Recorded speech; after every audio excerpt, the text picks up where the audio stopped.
My mom was a dope fiend, and my mom died of AIDS, and my sister was a dope fiend, my brother, and I was like, I'm never gonna do this. And it wasn't until I was 21. Long story short, I met this girl, and I was hanging with this girl, and I remember I was like, I'm 21, let's go to the bar. I could finally like go to a bar and stuff. We'd go out sometimes, and her and my buddy, they would like be sitting there nodding and stuff. I'm like, yo, what are you guys doing? Like, why are you? Oh, man, we're tired from work and stuff. On my 21st birthday, they admit to me, sorry, man, we've been doing dope. And I was like, all right, whatever, like, just don't do it around me.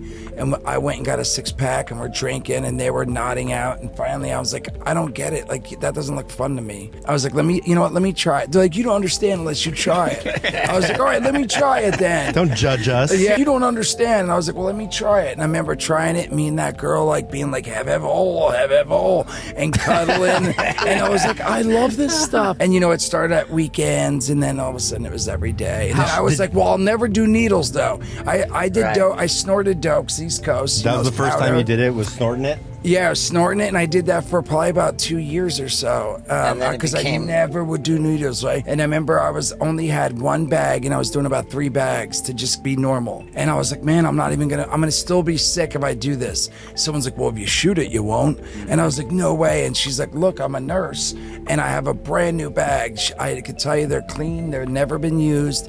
And because of that, she was like, and I'll even do it. I was like, no way. All right. And she did it. And then, again, that was it. After that, it was like, oh, I do get it. Now I only have to do 1 instead of 3. Well, that's the logic is like, go ahead and shoot it. You won't need it all the time. For me, it was like where I was at, heroin was so expensive. So I was like, oh, I want to get my money's worth. You know what I mean? It's economically unfeasible to continue at a certain point with smoking or snorting.